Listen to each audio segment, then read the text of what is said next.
ሱፐር ሳተርዴይ ገነርስ ጋላክቲኮ ዩናይትድ ድሉና ቀጣይነት እንደዚሁም ሊቨርፑል በብሪጅ የሲዝኑ ሶስተኛ ሽንፈቱን አስተናግዷል።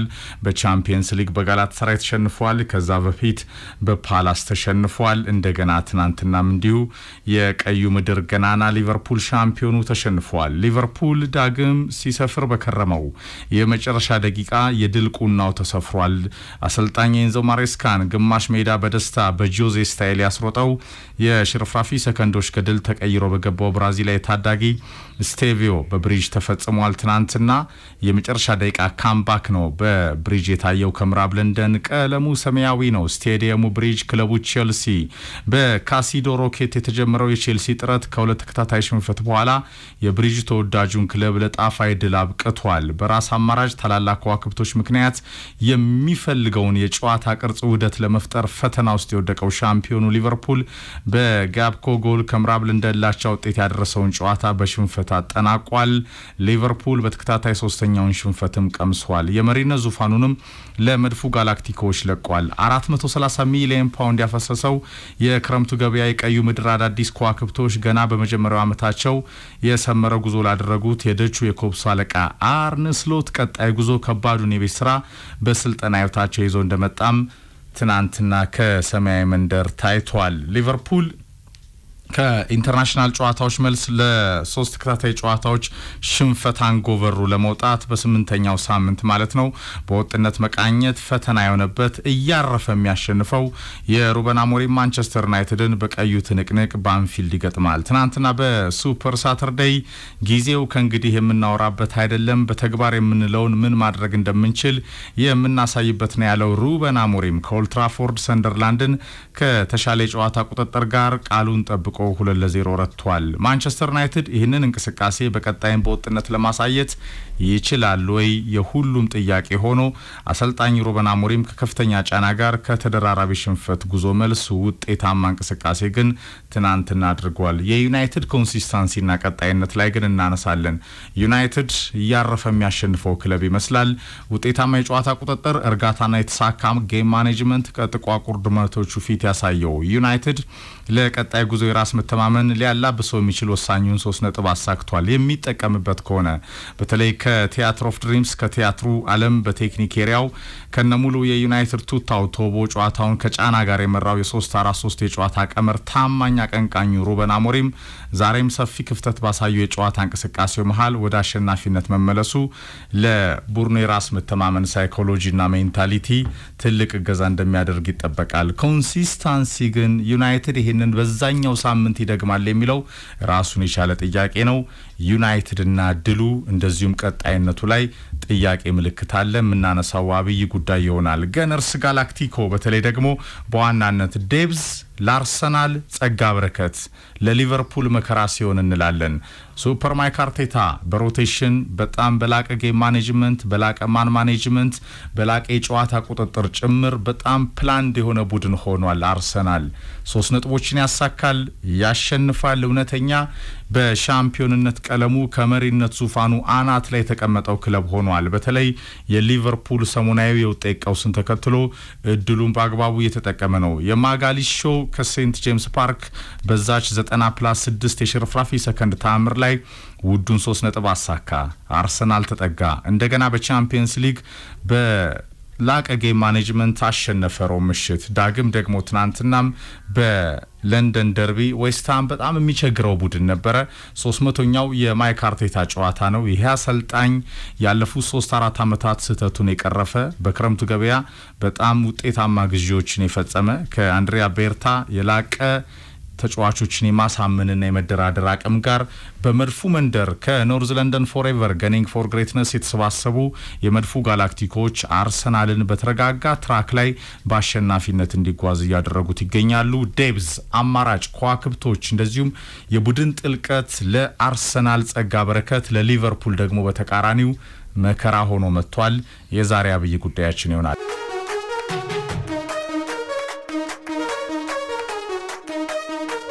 እንዴት ነው? እንዴት ነህ? ሁሉ አማን ካለው መስከን ሱፐር ሳተርዴይ ትናንትና የገነርስ ጋላክቲኮ ያሸናፊነት ጉዞን አይተናል። ከማይክ አርቴታ 300 ጨዋታ ጋር ዩናይትድ ድልና ቀጣይነት ማንቸስተር ዩናይትድ ያረፈ ነው የሚያሸንፈው ፍቅር እዚህ ላይ በደንብ ሐሳብ እንሰጣለን። ከዛ ውጪ ሊቨርፑል በብሪጅ ዴብዝ ለአርሰናል ጸጋ በረከት ለሊቨርፑል መከራ ሲሆን አርሰናል እንግዲህ ሁለቱ ሳምንታት ለአርሰናል ደጋፊዎች በጣም ትልቅ የሚባሉ ሳምንታት ናቸው። የአርሰናል የራሱን ጨዋታዎች ማሸነፉ በሴንት ጄምስ ፓርክ እንዲሁም ደግሞ ኤሚሬትስ ላይ ዌስትሃምና ኒውካስልን ማሸነፉ ብቻ ሳይሆን ሊቨርፑል በሁለቱ ተከታታይ ጨዋታዎች በክሪስታል ፓላስ፣ በቼልሲ፣ በለንደን ክለቦች ነጥብ መጣሉን ተጠቅሞ የነበሩት 5 ነጥብ ጋፖች ወደ 1 ነጥብ እንደውም በአርሰናል መሪነት እንዲሆኑ አድርጓል። አርሰናል ወደ ፕሪሚየር ሊጉ መጥቷል ማለት ነው። የእነዚህ ሁለት ሳምንታት በጣም ጥሩ ናቸው። ቀጣይ ፊክስቸሮችንም ስትመለከት አርሰናል አብዛኞቹን ከባድ ጨዋታዎች ቢያንስ ለሚመጡት 3-4 ሳምንታት ያለፈ ይመስላል። ሊቨርፑል ደግሞ እንደዚሁ ከማንቸስተር ዩናይትድ ጋር ጨምሮ አንፊልድ ሮድ የሚደረገውን ጨዋታ ጨምሮ በጣም ወሳኝ ጊዜያትን ሲያሳልፍ እየተመለከት እንገኛለን። አምና እና ካቻምና አርሰናልን ነጥብ ካስጣሉት ቡድኖች መካከል አንዱ ነው ዌስትሃም ዩናይትድ አይደል? 1-2 በ2-2 ውጤት የምናስታውሰው ነው። በእርግጥ አርሰናል 6 ጎል አግብቶ ያሸነፈበት አጋጣሚ ቢኖርም ግን ዌስትሃም ያሸነፈበት ታይሚንግ ለአርሰናል ልክ አስቶን ቪላ፣ ዌስትሃም፣ ፉላም አይነት ቡድኖች ወሳኝ የሚባሉ ነጥቦችን ከአርሰናል ያስጣሉባቸው ጊዜያት የማንረሳቸው ናቸው። ትናንት ፍጹም ብልጫ በጣም በምቾት ነው የአርሰናል የጨዋታ ብልጫ የነበረው ኤፍሬም። ምናልባት ከጨዋታው የኦዴጋርድን ጉዳት እና የአንዳንድ ተጫዋቾችን ጉዳት ካልሆነ በስተቀር በተረጋጋ መልኩ በብልጫ ያን ያህል አደገኛ ባልሆነ የመጠቃት እንቅስቃሴ አብዛኛው አርሰናል ኮንትሮል ያደረገው ጨዋታ ነበር። ጎል ካለማስቆጠሩ ውጭ ፈርስት ሃፍ፣ ሰከንድ ሃፍ ያው በፔናልቲ ነው ጎሏ የተገኘችው። የጎሎች በሚገባው ልክ ካለመገኘታቸው በስተቀር አርሰናል በምቾት ያሸነፈው ጨዋታ ነበር። እንግዲህ የራስን ጨዋታ አሸንፈ የሚመራው ቡድን ደግሞ ውጤቱን ጠብቀህ አንተ በምትፈልገው መንገድ ሲጠናቀቅ ምን ያህል አስደሳች ሊሆን እንደሚችል መገመት ትችላለህ። የዘንድሮ አርሰናል ቅድም በደንብ ስታነሳው ነበር፣ ባላንሱና ዴብዙ በጣም ይገርማል። አስፈሪ ነው በጣም ዴብዙ። የሚቀየሩትን ተጫዋቾች ስታይ ከዚህ በፊት አርሰናል ላይ የምታነሳው ችግር ሙሉ ለሙሉ ላይኖር እንደሚችል አሁንም እኮ ተጫዋቾች እየተጎዱ ነው። እንደማዶኬ ጄሱስ አልተመለሰም፣ ሃቫርትስ የለም። ተጫዋቾች ጉዳት ሊስት ላይ ያሉ ተጫዋቾች ብዙ ናቸው። ግን ቡድኑ በፍጹም ቦታዎች ለምሳሌ ሚድፊልዱን 3ቱንም ትናንት ቀይሯል እኮ። ኦዴጋርድ ወጥቷል፣ ኤዜ ወጥቷል፣ ራይስ ወጥቷል ተቆርጦ። 3ቱም ሚድፊልድ አዲስ ነው። ግን የሆነ በሚችል ሚድፊልድ በደንብ ሪፕሌስ በሚያደርግ ሚድፊልድ ትመለከተዋለህ። የመከላከል መስመር ላይ ያለው ስጋት ይሄ አንድ ተጫዋች ቢጎዳ ከተከላካይ መስመሩ ላይ ቢጎዳ በሜክሺፍት ተጫዋቾችን የማሰቃየቱ ነገር የቀነሰ ይመስላል። በቦታው ላይ ተጫዋቾችን መተካት ይችላል አርሰናል እና የመከላከሉ ስቴቢሊቲ እንዳለ ነው። አማካይ ቦታ ላይ ጥንካሬዎችን ታያለህ።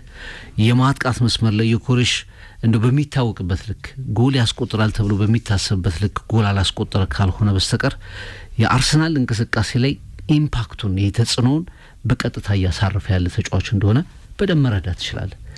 ሊንካፑ ሆልድ ያደርጋል፣ ኳስ ቅጣት ምት እንዲሰጥ አርሰናል ሪከቨር እንዲያደርግ ከጭንቅ እንዲወጣ። ለምሳሌ ከኋላ በረጅሙ ኳስ ብትመታ በቀጥታ ከ2-3 ተከላካዮች መካከል ሆልድ አድርጎ ኳሱን የአማካይ ተጫዋቾች እስኪመጡ ድረስ የሚጠብቅ አክቲቭ የሆነ ፊዚካሊ ደግሞ በጣም ፊት የሆነ አጥቂ ይዘዋል እና የትናንትናው ጨዋታ ከኒውካስሉ ጋር መታነጻጽሮ አይደለም። በእርግጥ አርሰናል ብዙ አፐር ሃንዱን ከያዘባቸው ፊክስቸሮች መካከል ነው። እስካሁን ዌስትሃምን 72 ጊዜ አሸንፏል።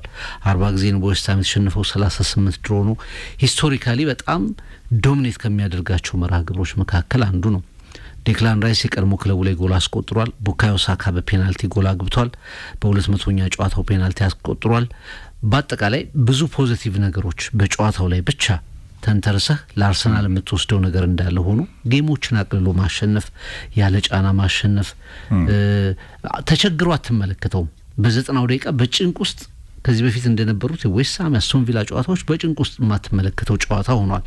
የራስን የቤት ስራ ሰርተ ደግሞ እንደ ሊቨርፑል አይነት በስታንፎርድ ብሪጅ የደረሰበትን ሽንፈት ስታጣጥም ለመድፈኞቹ በጣም ትልቅ 2 ሳምንት ነው ማለት እንችላለን። አዎ ከ7 ሳምንት ፍቅር 5 አሸንፏል፣ 1 ድሮ አድርጓል፣ 1 ነው የተሸነፈው በሊቨርፑል በአንፊልድ ነው የተሸነፈው። ያ ጨዋታም ለመድፉ ደጋፊዎች በተለይ ጸጸት ነው። ከማይክ አርቴታ የጨዋታ ስትራቴጂ ጋር 11 ንጹህ ጎል አለው ፍቅር 14 አግብቶ 3 ነው የገባበት አርሰናል። ገነርስ ጋላክቲኮ ስንል አሁን በአርሰናል ባክፎር የትኛውም የአውሮፓ ክለብ የዓለማችን ምርጡ የሚባል ክለብ ላይ ሳሊባም፣ ማጋሊሽም፣ ዩሊያን ቲምበርም፣ ካላፊዮሪም በቤስት 11 መግባት የሚችሉ ናቸው። ባርሴሎና ብትሄድ ሪያል ማድሪድ፣ ፔዤ ብትል ወይስ ሊቨርፑል የሊቨርፑል ተከላካይ ኩናቴን እያየው ነው አይደል? መደናበርን ስፔሻላይዝ እንዴት እያደረገ እንደሆነ እያየ ነው አይደል? ሳሊባ ማጋሊሽ ላይ ያለ ኮኔክሽን ድንገት ደግሞ በጣም ዝቅ ባለ ዋጋ ከሜዲትራኒያኑ ቫሌንሲያ የመጣው ማስኬራ ምን ያህል ይሄ ባክአፕ እንደሆነ እያሳየ ነው። ካላፊዮሪ ትናንትና ሚድፊልድ ይመስል ነበር ፍቅር፣ ምክንያቱም ዌስትሃም አይጫወትም፣ ሜዳው ላይ አጥሮ ነበር የቆመው። ዌስትሃም 1 ኦን ታርጌት አልሞከረም ፍቅር፣ 1 ኦፍ ታርጌት 3። አርሰናል 68 በመቶ የኳስ ቁጥጥር ነበረው፣ 5 ኦን ታርጌቶችን ሞክሯል፣ 8 ኦፍ ታርጌቶች የሆኑ ኳሶችን ሞክሯል። ኦዴጋርድ ይሄ ባለፉት 3 አመታት ሳካና ኦዴጋርድ ላይ ያለ ሎድ ዘንድሮ እየታየ ነው፣ ግን ስጋት የለም። ወዲያው ተወስናል አርሰናል ወይኔ ወጣ ምን ልንሆን ነው አትልም። በቻምፒየንስ ሊግ ምሽት ቶፕ ኦፍ ዘማች ነበረ ኦዴጋርድ። እሱን አስወጥተህ ዙቢሜንዲ ነው የምታስገባው። ዙቢሜንዲ ነው የሚገባው። ሲጀምር ዙቢሜንዲ ቤንች ሆኖ ነው መሆኑ ራሱ አከራካሪ ነው። አዎ የሜዳው አሰልጣኝ ነው እንግዲህ ይሄ ስፔናዊ ፍቅር። ከቤንች እንግዲህ አርሰናል ትናንትና ዙቢሜንዲ፣ ኖዋኔሪ፣ ስኬሊ፣ ማርቲኔሊ እና ሜሬኖ ነው ያስገባው። ያስደነግጣል። ይሄ ዴብስ በቬንገር ዘመንም አልነበረም ፍቅር። ምናልባት የማይሸነፍ ቡድን ኢንቪዚብል ስለ ልታነሳ ትችላለህ። ኳሊቲ ተጫዋቾች የነበሩት ነው ዊልቶርድ፣ ካኑ ከቤንች ነበር የሚነሱት ፍቅር። ለነ ፔሬዝ፣ ቤርካምፕ፣ ኦንድሪ ያን የነበረው ቡድን ላይ ትንሽ ዴብዙ ሰፊና ኳሊቲ ቡድን ነበር። ያ ወርቃማውን የፕሪሚየር ሊግ ዋንጫ ያሸነፈው። አሁን አርሰናል በመሃል ሜዳው ኦዴጋርድ፣ ራይስ፣ ኤዜ ትናንትና አብረውን የተሰለፉት ከዮኬሬስ ጋር ግን ያ ጥምረት ኦዴጋርድ እስኪጎዳ ለመጀመሪያ ጊዜም ነው ኦዴጋርድ እስኪወጣ ድረስ የቆየ ነው። ግን ከቤንች የሚነሳው ጌም ማኔጅመንቱ፣ አርቴታ ማን ማኔጅመንቱ፣ ዴብዙን በአግባቡ የያዘበት መንገድ። ምክንያቱም አንዳንዴ ከሊቨርፑል ተመሳሳይ ሚዛን ላይ የተቀመጠ ቡድን ነው ፍቅር። አምናም ካቻምናም ከዛ በፊትም በጣም እውነተኛ የሊጉ የሻምፒዮንነት ተፎካካሪ ሆኖ ግን በራሱ ስተትና ተደጋግሞ የተባለውን ነገር የሚቀርፍ ቡድን ባለመሆኑ ምክንያት ሉዝ ያረጋቸው ዋንጫዎች አሉ። በሲቲም በሊቨርፑልም በተለይ ባለፉት 3 አመታት ያምናው ያውም ትንሽ ቀዝቀዝ ያለ ነው። ካቻምናና በዛኛው አመት ያስቆጫል። 38 ሳምንት ከሲቲ ተናንቆ 248 ቀን እንደገና ሊጉን መርቶ ለሲቲ ለቆ ያውቃል። በ13 በ14 ተጫዋች ይመራ ስለነበር አርሰናል ያለ ኦዴጋርድ፣ ሳካ የክሬቲቪቲ ማይንድ የሌለው ነምበር 9 ያልነበረው በነ ካሃርቫርስ ከጎል ፊት የሚያፍር የነበረ ቡድን ነው። አሁን ያንን ቀርፏል። ዮኬሬስ በጣም ትክክለኛ ሀሳብ ነው። ሴንት ጄምስ ፓርክም ትናንትናም ከሰሞኑ ሜንቴን የሚያደርግ ኳስ ይዞ የሚቆይ የሚታገል የራስ መተማመኑን ቢውልድ እያደረገ የመጣ ጎል አያስቆጥርም እንጂ የአርሰናል የውጤት መሰረትና የአርሰናል የጨዋታ ቅኝት የሪል ነምበር 9 ላይ ያተኮረ እንደሆነ እያሳየ ነው ፍቅር። ስቲል የሚቀየረው ተጫዋች አይደለም። እሱ የማይነካው አይነት ተጫዋች ነው። በእርግጥ ከሃርቫርድ ሲመጣ ማረፍ ይጀምራል። እሱም ግን አዲስ ተጫዋች ነው። ከኋላ ግብ ጠባቂው ሬያ ኬፓ አለው ፍቅር ተተኪ። ሳካ፣ ዮኬሬስ፣ ትሮሳድ አሉ። ትሮሳድ ወደ ቤስት 11 እየመጣ ነው። ኮምፒቲሽኑ በጣም ጦዟል። አርሰናል 3-4 እድሎች እያገኘ ነው። 1 ዴብዙን በአግባቡ እየተጠቀመ ነው። 2 እያሸነፈ ወደ መሪነት መጥቷል። ይሄ ጋላክቲኮን ስኳዱን ደግሞ ማኔጅ የሚያደርግበት መንገድ ለኔ 300 ጨዋታኛውን ያደርገው በስልጠና ኬሪየሩ የሱፐር ማይክ አርቴታ የስልጠና መንገድና ተጫዋቾቹን ማኔጅ ያደረገበት መንገድ ከነ ወንደር ኪዶቹ እንግዲህ እንደ ማክስ ዶመን አይነት ተጫዋቾች በቻምፒየንስ ሊግም በፕሪሚየር ሊግ ስኳድ ውስጥ አሉ ፍቅር። 350 ፓውንድ ብቻ ነው በነገራችን ላይ ደሞዙ 350 እና ከነሳካ መሰለኝ የሚቀበለው ያው ገና 15 አመቱ ስለሆነ ነው። ነገ ግን በጣም አንደኛው ተከፋይ ነው የሚሆነውና እንደ አይነት ታለንቶችን ያው 5-10 ደቂቃም ለማሰለፍ እድል እየጠፋ ነው ፍቅር። ግን የአርሰናል ዴብዝና የማይክ አርቴታ ጌም ማኔጅመንትና ማን ማኔጅመንት መደነቅ አለበት። ሮቴሽን በትክክል 2023 ጀምሮ አርሰናል በዚህ እየደረሰ በመመለስ ውስጥ የጠነከረ ክለብ ሆኗል። አሁን ብዙ ተጫዋቾቹ ያልምድ አላቸው። በምንም ነገር መደነቅ የማይችሉ ተጫዋቾች ናቸው። ከማሸነፍ ውጭ ትልልቅ ምሽቶች ላይ ሁሉ ነበሩ። ጫፍ ላይ ደርሶ የተመለሱ ናቸው። ባክፎሩ ላይ ያሉት ልጆች በእድሜ ገና ሊሆን ይችላል። ሳሊባ ግን ባለፉት 3 አመታት እዛ ጫፍ ላይ የደረሰ ነው። ማጋሌሽ እንደ አማካዩ ላይ ያሉ ተጫዋቾችን ራይስን፣ ኦዴጋርድን፣ ሳካን ብዙ ተጫዋቾች ኮሩ የቡድኑ ኮር በትልልቅ ምሽቶች ላይ ደርሶ የተመለሰ ነው። ይሄ በሳይኮሎጂካሊ ጠንካራ እየሆነ የመጣ ቡድን ይመስላል አርሰናል። አሁን ዌስትሃም በእርግጥ ዌስትሃም ዘንድሮ ኮላፕስ አድርጓል። ብዙ የምናውቀው አይነት ዌስትሃም አይደለም። ግን ደግሞ የአርሰናል ጌም ማኔጅመንት ዌስትሃም ቅድም ባልነው በስታቲስቲክስ ባጫወት በብዙ ነገሩ ፑር እንዲሆን ያደረገው የአርሰናል ማጫወት ነው። ገና ከመጀመሪያው አጋማሽ ጀምሮ በዌስትሃም ሜዳ ላይ ነው አርሰናል መጨረስ የሚፈልገው። ብዙዎቹን የሚከላከለው ዌስትሃም ሜዳ ላይ ነው። ፕሬሲንጉ፣ አግሬሽኑ፣ ፖሴሽኑ፣ የኳስ ፖሴሽኑ ጭምር በጣም ጥሩ ነበር የሚል እምነት አለኝ። ሁለተኛው የዲሲፕሊን ጭምር ሲመራም አርሰናል ይሄ ከእንትኑ ፈቀቅ ሲል ስሜታዊ ሲሆን አትመለከተው።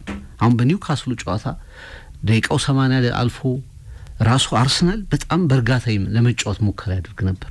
ኳሱን ያለ መልቀቅ፣ እድሎችን፣ አጋጣሚዎችን፣ ሞመንቶችን በእርጋታ የመጠቀም ነገሮችን የሚያደርግ የበሰለ አይነት ቡድን ኤፍሬም ኤክስፒሪየንስ ማቹሪቲ በጣም ወጣቶቹ ላይ የምታይበት ቡድን መስሎ ይታይ ነበር። በኋላ ላይ እነዛን 2 ጎሎች ፈጠረ። በትናንትናው ጨዋታ ላይ የዶሚኔሽኑን ያህል ኳስ የመቆጣጠሩን የብልጫውን ያህል ጎል ባያስቆጥርም አርሰናል ፓኒክ ሲያደርግ አትመለከቱ። ጎሉ የትኛውም ሰዓት ላይ ይመጣል ብሎ የሚያስብ ቡድን መስሎ ሜዳ ላይ ትመለከተዋል። ይሄ እንግዲህ እንደየተጋጣሚው ሊለያይ ይችላል። በእርግጥ አርሰናል ዋጋ የከፈለባቸው ጨዋታዎች አሉ። የሊቨርፑሉ የሲቲው አይነት አጫወት ግን ትልቁ ነገር ደግሞ ሪከቨር አድርገህ የ5 ነጥብ ጋፕ ወደ 1 ነጥብ መሪነት መጥተህ የመሪነቱ ቦታ ላይ የምትጠበቅበት ቦታ ላይ መገኘት ቢያንስ ከዚህ ከጫናም ነጻ ያደርጋል። እና አሁን ቅድም ባልከው ነው በአማራጭ ደረጃ ዲፌንሱ አማራጭ አለው፣ አማካዩ አማራጭ አለው። ኢቨን በማጥቃት መስመር ራሱ ወደ በፊቱ ልመለስ ብትል ኮሬክሽን አስቀምጠህ እንደ ሜሪኖ እንደ ከሃቫርስ አይነት ተጫዋቾችም ሁሉ መጠቀም ይችላል። ጋብሪኤል ጄሱስ አለ። ብዙ አይነት አማራጮች አሉትና አንደኛ አርሰናል ለረጅም ጊዜ ያህል ጎሎችን የመከላከል አቅሙን ብዙ ሉዝ አላደረገም። ይሄ ጠንካራ ዲፌንስ መለያው ነው። አሁንም ዲፌንሱ በጣም ጠንካራ ነው። አንድ ጎል ቢያገባ አንድ ጎል መከላከል የሚችል ፎርትረስ ምሽግ ነው የአርሰናል የመከላከል መስመር። ከዛ ፊት ደግሞ እንግዲህ በጣም ስጋት የነበረው የቶማስ ፓርቲ መሄድ እንዴት ሊተካ ይችላል የሚል ነበር። አሁን እነዚህ 6-7 ሳምንታት በትክክል በጣም ለጌሙ ብቻ ሳይሆን ለአርሰናል ሌላ ብስለት በሚጨምር ተጫዋች ፓርቲን ያስታውሰ የለም። አዎ እንደ ተተካ በደንብ የሚያሳዩ ናቸው። ዙቢሜንዲ በጣም ጌም ሪዲንጉ ብስለቱ በጠባብም ረዘም ሰፊ ቦታ ላይ የመጫወት አቅሙ ብዙ ነገሮችን ስትመለከት የአርሰናል አንድ የስጋት አቅጣጫ የሆነው የተባለው ነገር መገፈፉን አለመኖሩን ትመለከታለህ። ከዛ ቀጥሎ ይሄ ፕሬዲክቲቢሊቲ የምንለው ሁሌ የመገመት ጨዋታውን ኮንትሮል ታደርገዋለህ፣ በፖዚሽን ትበልጣለህ፣ የሙከራ እድሎችን ትፈጥራለህ፣ ጎሎቹ አይቆጠሩም። ጎሎቹ የሚመጡባቸውን ልጆች ደግሞ ቡድኖች ማርክ ያደርጓቸዋል። ከዛ አርሰናል ይቆማል የሚባለው ነገር ዘንድሮ ሊኖር እንደማይችል ከተለያዩ አማራጮች አርሰናል ሊነሳ እንደሚችል መረዳት ትችላለህ። ስለዚህ የስኳድ ዴብዙ ሮቴሽን በደንብ እንዲያደርግ እያደረገው ነው። ኢቭን የማይሆን ነገር ኢምፕሮቫይዝ እያደረገም መጣ እኮ አይደል? ትናንት አሁን ማንም ኤክስፔክት አላደረግም።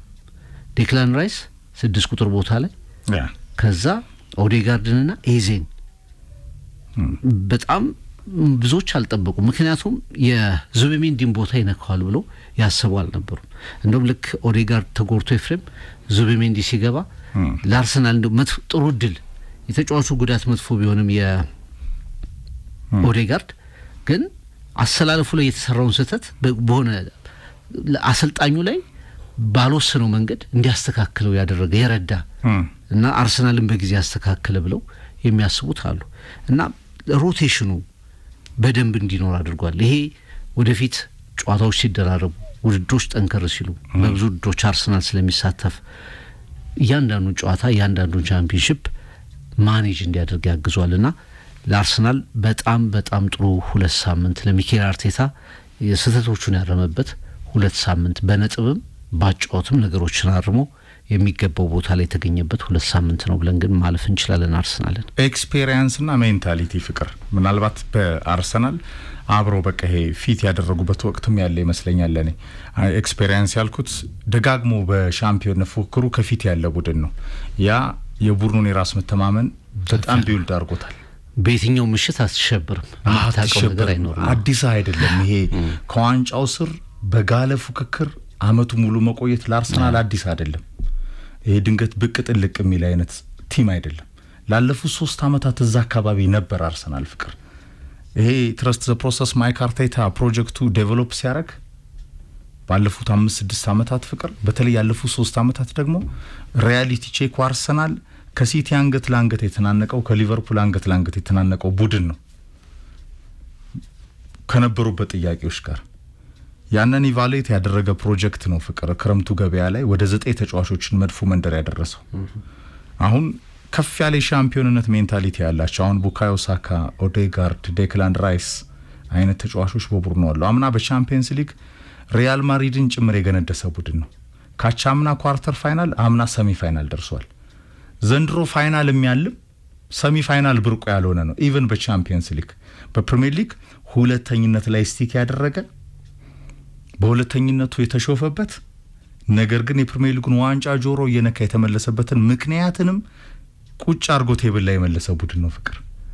ይሄ ራስ መተማመንና ከፍ ያለ ሜንታሊቲ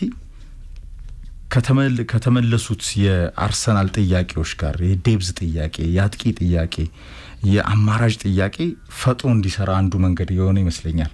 ወደ ሊቨርፑል እናመጣዋለን። ምክንያቱም ዴብዝ ለአርሰናል ጸጋ በረከት ሲሆን በተቃራኒ ሆኗል ለሊቨርፑል። ምክንያቶች አሉ፣ ጊዜ የሚፈልግ ነገር አለ። ቀዩ ምድር ግን ቡካዮ ሳካ ፍቅር ገና 24 አመቱ ነው። 24 አመት ከ29 ቀናት 55 ጎሎች 45 አሲስት።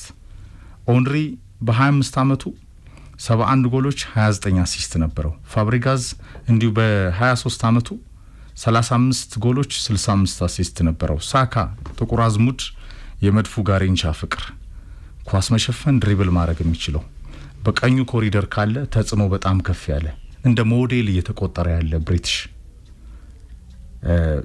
በጣም ይሄ በአርሰናል ካስታወስክ አርሰናልን ወዶ አርሰናልን ደግፎ በዛ ቀለም ውስጥ ኖርዝ ለንደን ያደገ ወደፊት የመጣ ለሌሎች የአካዳሚ ልጆች እንደ ሞዴል የሚቆጠር በጣም ዴቨሎፕ እያደረገ ያለ ተጫዋች ነው ፍቅር። ብዙ ጊዜ ብሪቲሾች በሚዲያ ጫና ውስጥ ይገቡና ፌል ያደርጋሉ። በተለይ የቆዳ ቀለማቸው ጥቁር የሆኑት ሱፐርስታሮች። ሳካ በዛ ቀለም አይደለም። በጣም ቴክኒካል፣ በጥሩ አሰልጣኝ ስር ያለ ፍቅር፣ በጣም የተረጋጋ ከነ ኦንሪ ኤንድ ራይት ብዙ የተማረ እነሱን ለመሆን ወደፊት የተስፈነጠረ በትልልቅ የአውሮፓ ክለቦች ጭምር ማድሪድን ጨምሮ የሚፈልግ በአርሰናል ግን ከፍታውን እያሳየ የሚገኝ በየጊዜው ራሱን ዴቨሎፕ እያደረገ የሚገኝ ተጫዋች ነው ቡካዮ ሳካ። ድሪብሉ አብዶ አሲስት የሚያደርግበት መንገድ በየአመቱ ራሱ ላይ ያለው መሻሻልን ስትመለከት አርሰናል አሁን ሊደሮች አሉት ፍቅር። ሁለተኛው አምበል ነው። እንደ ፖል ሜርሰን አይነት ብሪቲሾች የቀድሞ የአርሰናል ሌጀንዶች እኔ የሚያሳምነኛል ይሄ ሀሳብ። አሁን ኦዴጋርድ፣ ሳካ ብዙ ከዳኛም ከምንም የሚነጋገሩ አይደሉም። ከፍ ያለ የመሪነት ስብዕና ያለው ከቦክስ ቦክስ የሚሮጠው ዴክላን ራይስ ነው። የወደፊቱ አምበል ይመስላል አይደለ? ዴክላን ራይስ የመድፉ ዋና አምበል ይመስላል። ግን ሊደሮችም ያሉት ቡድን ሆኗል አርሰናል። ዋንጫ ለማሸነፍ አልቲሜት ታርጌት ያስቀመጠ ሊደሮች፣ መሪዎች፣ የሜዳ ላይ መሪዎችን ኢንፍሉዌንሻል ተጽዕኖ መፍጠር የሚችሉ ተጫዋቾችም ከሜዳ ውጭም ድሬሲንግ ሩም ውስጥም የማይክ አርቴታን ፕሮጀክትና የስልጠና ሀሳብ ማገዝ የሚችሉ አልቲሜት ጎላውን አርሰናል እነ ሮድሪ እንዴት ሲቲን እንደጠቀሙ አስታውስ ፍቅር። ሄንደርሰን፣ ፋቢኒዮ፣ ዋይናልደም፣ ቫንዳይክ አይነት ተጫዋቾች ሪል ሊደሮች እንዴት ሊቨርፑልን ወደ ድል እንዳመጡ እናስታውስ። ወደ ዩናይትድ ወርቃማ ዘመን ስትመጣ ከሮይ ኪን እስከ ፖል ስኮልስ፣ ሪያን ጊግስ አይነት ተጫዋቾች፣ ካንቶን አይነት፣ ሺማይክል አይነት፣ ያፕስታም፣ ሪዮ ፈርዲናንድ፣ ቪዳ አይነት ተጫዋቾች ሪል ሊደሮች ናቸው። በቼልሲ ሰማያዊ መንደር ጄቲ፣ ላምፓርድን መጥቀስ ይቻላል ፍቅር። በጣም ሊደሮች ናቸውና አርሰናል ቤት እንደዚህ አይነት የሜዳ ላይ ሊደሮችም እየተፈጠሩ ነው። ሜዳ ላይም ብልጫ ያላቸውን ተጫዋቾች ነው የጨመረው። ለምሳሌ አሁን የመጡትን ብታይ ኤዜ የክሪስታል ፓላስ ምርጡ ተጫዋች ብቻ ሳይሆን ወደ እንግሊዝ ናሽናል ቲምም በኳሊቲው ብቻ ሰብሮ እየገባ የመጣ ተጫዋች ነው። ዮኬሬሽ በቃ አሁን ይሄ ጫና ማያስበረግገው አይነት ኢቭን ፐርፎርም አለማድረግ ራሱ ማያስደነግጠው አይነት ተጫዋች እንደሆነ ትረዳዋለህ። ሜዳ ውስጥ ከስህተት ለማረም 90 ደቂቃ ሙሉ የሚባክን የሚታጋ ተጫዋች እንደሆነ ትረዳለህ። የተጨመሩትንም ተጫዋቾች ስታይ በቃ ፕላስ ስቴብል የሆነ ቡድን ውስጥ ስለገቡ የተረጋጋ ቡድን ውስጥ ስለገቡ የተዋሃደ ቡድን ውስጥ ስለገቡ አርሰናል ላይ ያን ያህል ይሄ 1-3-4 ተጫዋቾች ተጨምሯል አይደል? ቤስት 11 ዙቢሜንዲ ተው ስለሱ ብዙ ብለናል። ኤዜ ምናልባት ወደፊት ራሱ በሊደርሺፕ በኮቺንግ በጌም ሪዲንግ ደረጃ በጣም ብዙ አሲስት አርሰናልን ከሚያደርጉ ተጫዋቾች መካከል አንዱ ነው። 3-4 ተጫዋቾች ቤስት 11 ውስጥ ገብተው ግን ያን ያህል የተረበሸ መናጋት ነገር እንቅስቃሴዎችን አትመለከትም። ዴቪድ ራያም ሲመጣ አርሰናል በምን መላዎቹ በጣም አፕሪሺየት የምታደርገው ይመስለኛል። እኔ ዴቪድ ራያ ሲመጣ ከግብ ጠባቂ ላይ የነበረው ትንሹ ጅምብር ከዛ ራምስደልን አሰናበተ። አሁን ከኋላ በጣም የተረጋጋ ዲስትሪቢዩሽኑ የኳስ ስርጭቱ በጣም ጥሩ ኮንፊደንስ ያለው እንደ በዚህ ሲዝን ያቺ የሳቦስ ላይ ጎል ላይ የቅጣት ምቷ 85ኛው ደቂቃ ላይ አርሰናል ተሸነፈባት ኳስ ያቺ ላይ ጥፋት ነበረበት ብለህ ከማንሳት ውጪ በብዙ ነገሩ አስደናቂ ግብ ጠባቂ ነው። ኳስ ነው ጋብሪኤል ማጋለሽ ከሳሊባ በጣም ይለያል። አግሬሲቭ አለው፣ ኤፍሬም ኮሚትመንት አለው። እንደገና ደግሞ በተጨነክበት ሰዓት የሴት ፒስ የመጨረሻውን ጎል የሚያስቆጥረው ወሳኝ ተጫዋች ነው። የሴት ፒሱ የከረስ ማግባቱን ብቻ እኮ ስለምናይ ነው እንጂ ወደ አርሰናል የሚመጡ ኳሶችን በተለይ አየር ላይ ኳሶችን ዶሚኔት አድርጎ የሚመልስ በጣም ጥሩ ተከላካይ ነው። ሳሊባ ከማጋሊሽ ትንሽ ይለያል አይደል? እንደው በጣም በቅኔ ነው የሚከላከለው፣ በጣም በእርጋታ ነው የሚከላከለው። ብዙ ተጫዋቾች አሉ። ቅድም ካነሳው አንፃር በፈርዲናንድ እና ቪዲች መካከል ያለ ከፊት ያነሳቸው ብቻ ሳይሆኑ ላነሳ የፈለኩት ፖይንት ከፊት ኦዴጋርድን ጠቅሳል፣ ሳካን ጠቅሳል፣ ራይስን ጠቅሳል።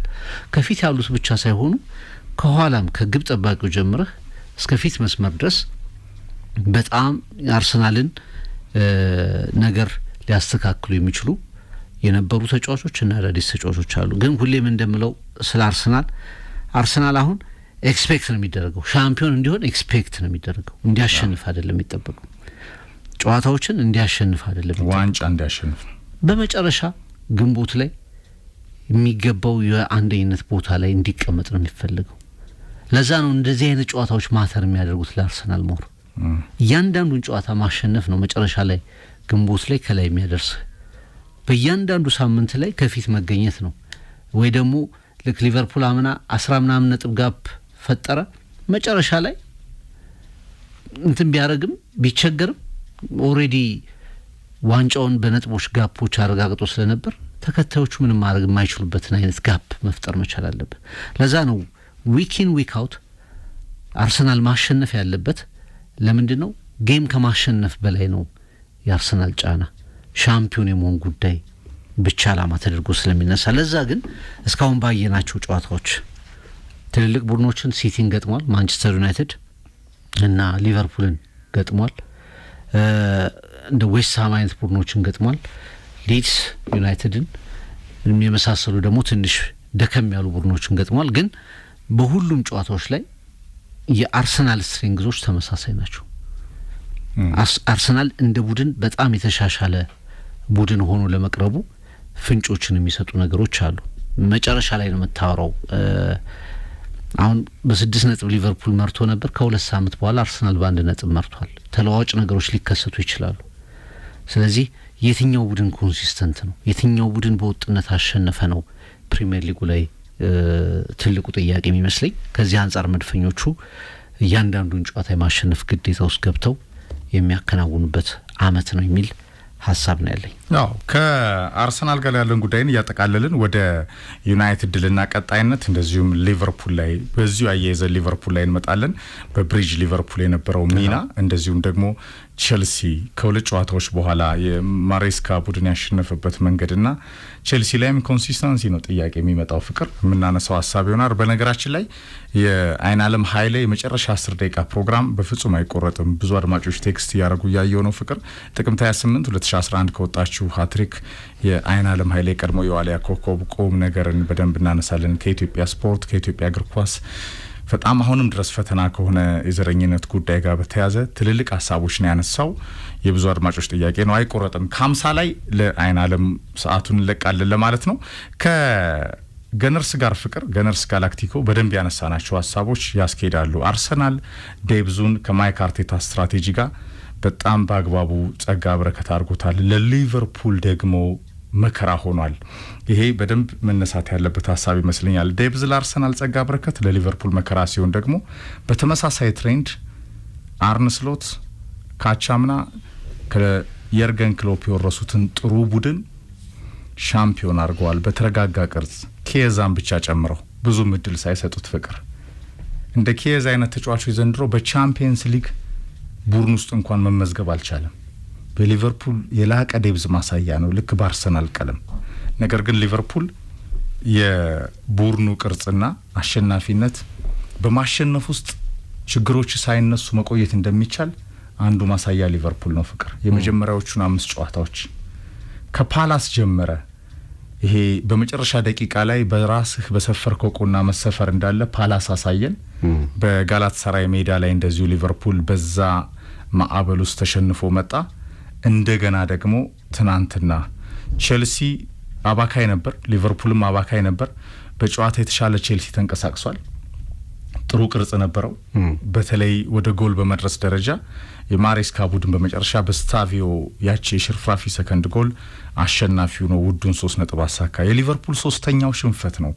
ሊቨርፑል ግን ፍቅር ትናንትና አርነ ስሎት 3ቱን አማካዮች ወደ መስመር መልሰዋል። ፍቅር ወደ ጨዋታ እንቅስቃሴ መልሰዋል።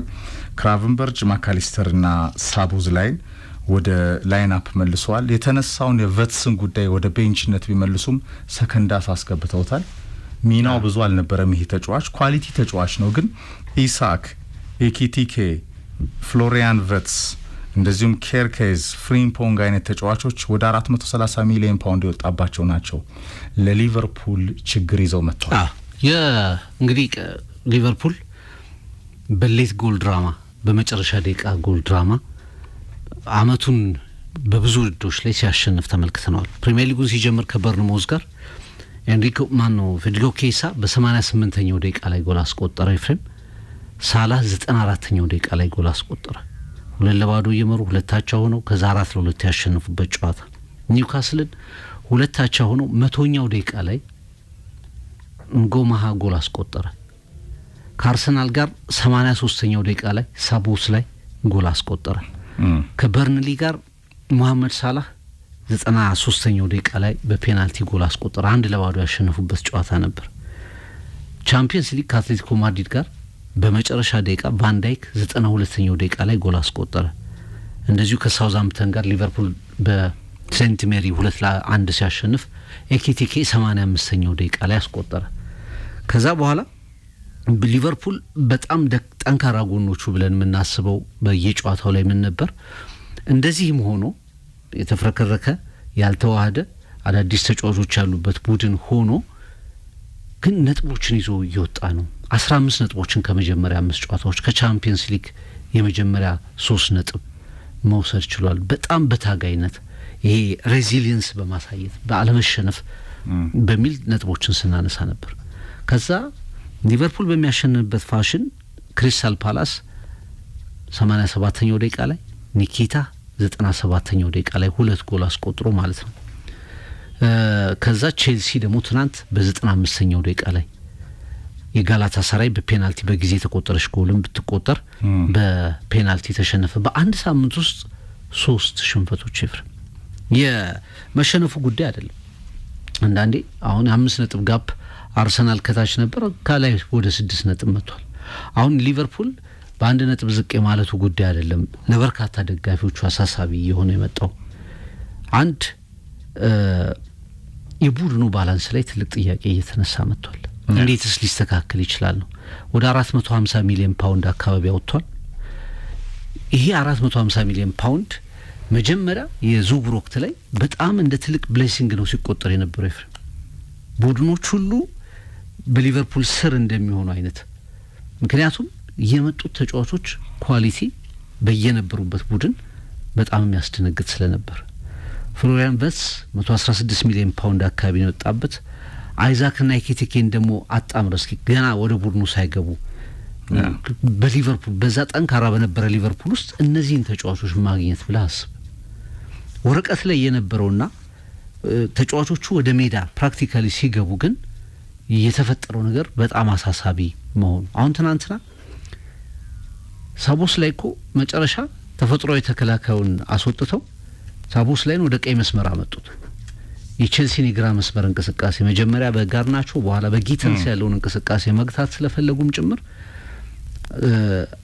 ሳቦስ ላይ ወደ ቀይ መስመር ተከላካይ መጣ። ግራቨንበርች ሴንተር ባክ እኮ ነው በቀይ በኩል ከቫንዳይክ ጋር አጣማሪ ነው ኤፍሬም።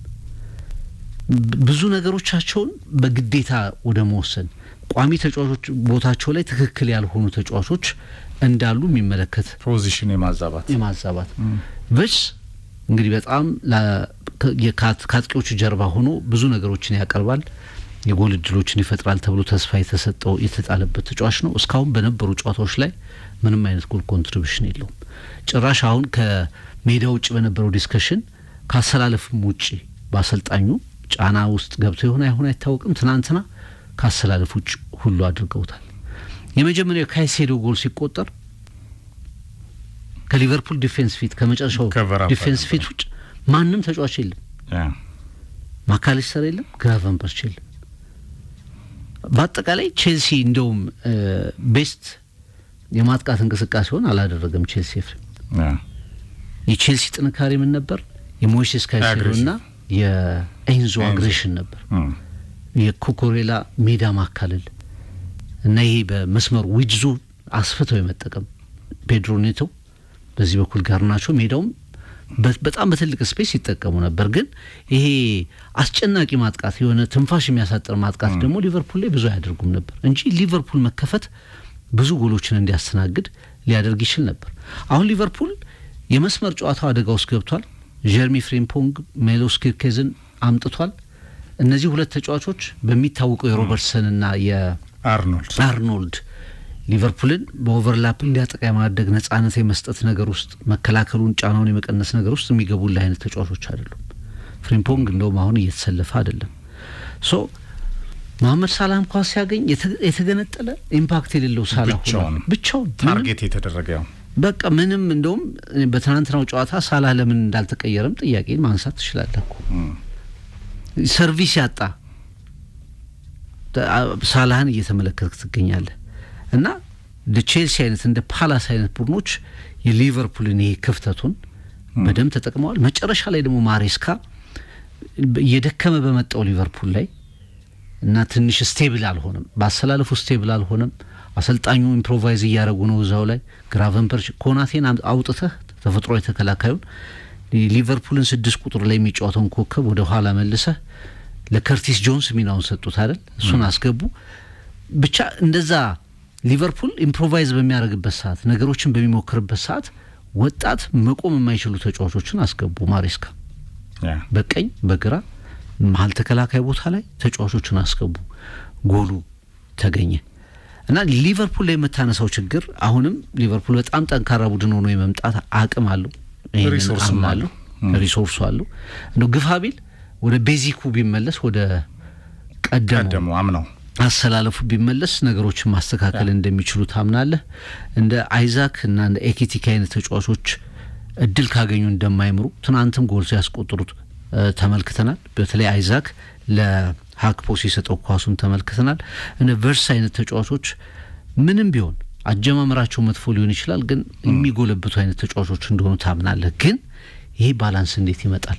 እንዴት ሊቨርፑል ወደ ጥሩ ቡድንነት ወደ ተዋህደ ቡድንነት ይመጣል የሚለው ግን የሊቨርፑሎች ስጋት ይመስለኛል ከነጥቦቹ በላይ። የአርነ ስሎትም የስልጠና የፕሪሚየር ሊግ ፉትቦል የቻሌንጅ ዘመን ነው። ቫን ዳይክም ተናግሯል። በጣም ከባድ ሲዝን እናሳልፋለን ዘንድሮ ብሏል። አንደኛ ኤክስፔክቴሽኑ ጥግ ነው። ሻምፒዮንና አምና ሊቨርፑል ሁለተኛ ሶስተኛ ቢወጣ በአዲስ አሰልጣኝ ገና የመጀመሪያው ትራንዚሽን ነበር የሚባለው ፍቅር በፉክክሩ ያ የማይገረሰሰው የማይሸንፈው ሊቨርፑልን አይተናል። ኋላ ላይ ቀዝቀዝ ቢልም ግን የርገን ክሎፕ ትተውት የሄዱት በጣም ጥሩ ቡድን የተብላላ ቡድን ላይ ስሎት ምንም አይነት ግዢ ሳይፈጽሙ ኬዛን ብቻ ጨምረው ለ5 ደቂቃ ለ10 ደቂቃ ለ3 ደቂቃ የነበረ ሜንቴን ያደረገ ቡድን ከነ ሉዊስ ዲያስ ራሱ አርኖልድ ሮበርትሰን ከነበራቸው ሚና ዳርዊን ኑኔዝ ተቀይሮ የገባ ሊቨርፑልን ውድ 3 ነጥቦችን በተለይ ብሬንትፎርዱ ጨዋታ የሚረሳ አይደለም ፍቅር የጋብ ኮሚና በጣም ትልቅ ነበረ። ኤሊየት እንደዚሁ አሁን ኤሊየት የለም፣ ዲያዝ የለም፣ ኑኔዝ የለም፣ አርኖልድ የለም ፍቅር በተለይ ወርክሬታቸው በጣም ከፍ ያሉ በክሎፕ ቅኝት ውስጥ የነበሩ የክሎፕንም ቡድን ይመስል ነበረ። አምና ሊቨርፑል አንዳንዴ ፕሬስ ያረጋል፣ ተጭኖ ይጫወታል በሃይ ፕሬስ፣ አንዳንዴ ደግሞ በስሎት ቅኝት ውስጥ ኳስ ሜንቴን አድርጎ ይዞ የሚቆይ ቡድን ይሆናል። ሶስቱ ትሪዎች በተለይ የክራቨንበርች የማካሊስተርና ሳቦዝ ላይ ሚና በሚድፊልድ ባትሉ ከየትኛውም ቡድን ሊቨርፑል ይበልጥ ነበር። በኳስ ቁጥጥር በፖዚሽን ይበልጥ ነበር ፍቅር። አሁን ሊቨርፑል ትናንትና ስሎት ሁለት አይነት ዳይሌማ ላይ እንዳሉ ማሳየው ያመጧቸው ተጫዋቾች ኳሊቲ ተጫዋቾች ናቸው። ጊዜ ይፈልጋሉ። አዎ ውህደት ነው፣ እግር ኳስ ፕሮሰስ ነው፣ ባንድ ጀንበር የሚገነባ አይደለም። አዎ ግን ሊቨርፑልና ኤክስፔክቴሽኑ ማሸነፍ፣ ዋንጫ መጠበቅ፣ የሻምፒዮንነት ክብሩን መጠበቅ። በቻምፒየንስ ሊግ አድቬንቸሩ የእንግሊዝ እግር ኳስ ትልቁ ክለብ ነው፣ ኩራት ነው። እንደርሱ ያሸነፈ የለም። እስከ ጥግ መጓዝና የነ ፔዥን ክብር መውረስ ነው የአንፊልድ ሮድ ታዳሚያን ዘኮብስ የሚፈልጉት ፍቅር። የዲያጎ ጆታን ሚና ሳንረሳ ሊቨርፑል የሚፈተንበት ሲዝን ነው። መጥፎ ነገርም ገጥሞታል በክረምቱ ገበያ ፍቅር። ድንገት ያጣው ኮከብ የፖርቹጋላዊ ምስኪን ግን ባላንስ አይደለም ቡድኑ። እውነት ነው የሊቨርፑል ባክፎር እና የአርሰናልን ባክፎር ነው። ለምሳሌ አርሰናል በቤስት 11 እኮ ኤዜን፣ ዮኬሬስን፣ ዙቢሜንዲን፣ ማስኬራን ይጠቀማል ሲፈልግ። አዲስ ቡድን አይመስልም። ስንት አመት ነው አብሮ የቆዩት ነው የምትለው። በጣም የተብላላ የተዋሃደ ከአርቴታ ማን ማኔጅመንትና የላቀ ደግሞ ጌም ማኔጅመንት ጋር ሮቴሽኑ የተብላላ ነው መድፉ መንደር። ሊቨርፑል ቤት ስትመጣ ግን በባክፎሩ ኬርኬዝን አዲስ ነው ፍቅር። መሀል ሜዳ ላይ ክራቨንበርች፣ ማካሊስተርና ሳቦዝ ላይ 90 ደቂቃ ዘንድሮ ጨርሰው አያውቁም አብሮ ተሰልፎ። ወይ ማካሊስተር ቤንች ይሆናል፣ ወይ ክራቨንበርች ቤንች ይሆናል፣ ወይ ተጎርቶ ሳቦዝ ላይ ወደ ቀኝ አንዳንዴ ራይት ባክ ይሆናል በሜክ ሺፍት እንዲጫወት ትናንትናም እንዳደረጉት ማለት ነው። ምክንያቱም አርኖልድ መተካት አልቻለም። ከዴቪድ ቤካምን እኔ ያስታውሰኛል ረጃጅም ኳሶቹ ጋር ሴንተሮቹ ጋር ከሞሳላ ጀርባ የነበረው ትልቅ ሚና በብራርሊ አልተተካም፣ በፍሪምፖንግ ገና አልተተካም። ጊዜ ይፈልጋል ፍሪምፖንግም። ኬርኬዝ ሮበርትሰንን መሆን አይችልም ፍቅር። አሁን ትራንዚሽን ላይ የርገን ክሎፕ በ5 አመት 2 ዋንጫ ሲበሉ ለኔ የስሎትም የክሎፕም ዋንጫ ነው ያምናው። የመጀመሪያ ወርቃማ ቡድን ላይ ፍቅር ሄንደርሰን፣ ፋቢኒዮ፣ ዋይናልደም ነበሩ። እነዚህን 3 የመሃል ሜዳ ሞተሮች ክሎፕ በክራቨንበርች፣ ማካሊስተርና ሳቦዝ ላይ በአግባቡ ተክተው ነው ለስሎት ያወረሱት። ከቤንች ሻኪሪ ኦሪጊ ይነሱ ነበረ፣ ግን እርጋታ ያለው ትራንዚሽን ነበረው ሊቨርፑል ፍቅር። ከጋርዲዮላ አንገት ለአንገት እየተናነቀ ካርቴታ ዋንጫ ባይበላም ትራንዚሽኑ መሰረት የነበረው ነበረ። ያሁኑ የፈጠነ ነው ፍቅር። ፍሎሪያን ቨትስን የግድ ወደ ቤስት 11 ለማምጣት ብለህ ማካሊስተርን ትሰዋል፣ ሳቦዝ ላይን ያለ ሚናው ታጫውታል። ትናንትና ሰከንድ አፍ ላይም የነበረው ቅያሪ ላይ ቨትስ ሲገባ ያንን አድርገዋል። ኢሳክ ከፊት አለ። እስኪ ለምድ ነው የተጫዋች እንጂ በሊቨርፑል ቤት ሊጉን የለመደ ነው፣ ኳሊቲ ነው። የጋብ ኮሚናን አይተናል ትናንትናም ፍቅር። ለኔ ሊቨርፑል ጊዜ ይፈልጋል፣ ግን ባላንስ አይደለም። ባክፎሩ ላይ በሳሊባ፣ ማጋሊሽ፣ ካላፊዮሪ፣ ቲምበርና በሌሎች አማራጮቻቸው ደረጃ አይደለም። ቫን ዳይክን የሚያጣምረው ኩናቴ ምን እያሳየ እንደሆነ የአደባባይ ሚስጥር ነው። ኬርኬዝ ጥሩ ግዢ ቢሆንም ጊዜ ይፈልጋል። ሮበርትሰንን መሆን አልቻለም። ትናንትናም ሰከንድ አፍ የተሻለ ነገር በሊቨርፑል ግራ መስመር ያየነው ሮበርትሰን ከገባ ነው። ብራድሊ የሜልቱድ ታለንት ነው፣ ጊዜ ይፈልጋል። ፍቅር ፍሪምፖንግን አምጥተውበታል። ሌላ አዲስ ልጅ ነው በሊቨርኩሰን ጥሩ የነበረና ሊቨርፑል የመስመር እንቅስቃሴ የተቆራረጠ ራይት ባክ እና ሌፍት ባክ ላይ ሞሳላህን ገንጥሎ ያቆመ ከሞግሬት ተጽዕኖ ጋር ይሄ ቅድም ያልከው በጣም ያስኬዳል። ሞሳላህ ሰርቪስ የሚያገኝ ተጫዋች አልሆነም። እንደ ልቡ ኳስ በነጻነት በኦፕን ፕሌይ እንዲጫወት ስፔስ ይፈልጋል ተጫዋች። አንድ ሁለት ኳሶች ካየህ ይሄ በትራቬላ ስታይል በግራ እግሩ ቆርጦ ሴንተር ያደረጋቸው ኳሶች ኳሊቲ ናቸው። ተጫዋቹ ጋር አሁንም ተጽዕኖ አለ። ግን ሊቨርፑል ለስሎት የጨዋታ ቅኝትና ፈተና ለኒህ ደቻ አሰልጣኝም የመጀመሪያ የፕሪሚየር ሊግ አሰልጣኝ ናቸው። ፍቅር የደቻ አሰልጣኝ ናቸው ፕሪሚየር ሊግ በማሸነፍ ግን የፈተናው ጊዜ ሁለተኛው በአሰልጣኝነት ታሪካቸውም 3 ጨዋታ ተሸንፈው ያውቁም። 3 ጨዋታ ለመጀመሪያ ጊዜ ተሸንፈዋል።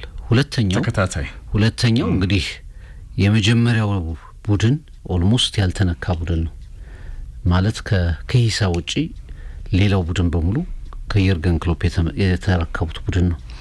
አሁን ተጫዋቾችን በሳቸው ምርጫና መሪነት አምጥተው ብዙ ተጫዋቾችን ወደ ቡድኑ ካስገቡ በኋላ የሚፈተኑበት ሪያሊቲ ትክክለኛ በራሳቸው ጫማ ሲቆሙ ይመስለኛል። ኤፍሬም አሁን ቡድኑ በኤርሊ ሲዝን ፕሪሚየር ሊጉ ሲጀምር እና በአንዳንድ ጨዋታዎች በቻምፒየንስ ሊግ ላይም በመጨረሻ ደቂቃ ጎል የተሸፈነው ድክመት አደባባይ ወጥቷል። ይሄ ድክመት ነበረ፣ በየጨዋታውም ሲነሳ ነበር። ግን የሚሸፈነው ልክ ሊቨርፑል 3 ነጥብ ጣፋጭ የሆነ ሰዓት ላይ ይወስደዋል። ስለዚህ ብዙ ዲስከስ አታደርገውም ነበር። አሁን ግን ሊቨርፑል የተመሳሳይ የመጨረሻ ደቂቃ ሌት ጎል ድራማ ሰለባ ሆነ። እነዛ ጥንካሬዎች ሙሉ ለሙሉ አፍጥጠው እንዲታዩ ምክንያት ሆነ። አሁን ቡድኑ የሜንታል ጥንካሬውም ጭምር የሚፈተንበት ሰዓት ነው። ፍሬም ኮንፊደንስ አሁን ለምሳሌ እኔ ቼልሲ በማንቸስተር ተሸንፏል፣ በብራይተን ራሱ ተሸንፏል። ጥሩ ቼልሲ አይደለም በዚህ ሲዝን። የአምና ውድድሩ የዓለም ክለቦች ሻምፒዮና በጣም የጎዳው ክለብ ነው። ወሳኝ የሚባሉ ተጫዋቾቹ ጉዳት ላይ ናቸው። ቼልሲን ከዚህ በተሻለ መፈተን ነበረበት ሊቨርፑል። ግን በተለይ የምታነሳው ዲፌንሱና መከላከሉ በጣም ደካማ ነበር። የሊቨርፑል የቼልሲ አለርት ነው። የቼልሲ ደግሞ ሚድፊልዱ ላይ የተሻለ ብልጫ ነበረው። በተለይ ሚድፊልዱ አግሬሲቭ በዛ ላይ ተመልከት። የተከላካይ መስመሩ የቼልሲ አዲስ ነው። በኋላ በሜክሺፍት ወደ መጫወት ዞሮ ነበር። ወደ መጨረሻ አካባቢ የ18 ዓመቱን ሃቶን ነው ወደ ማስገባት የሄዱት። ጉዳት ላይ ያሉ ተከላካዮች አሉ።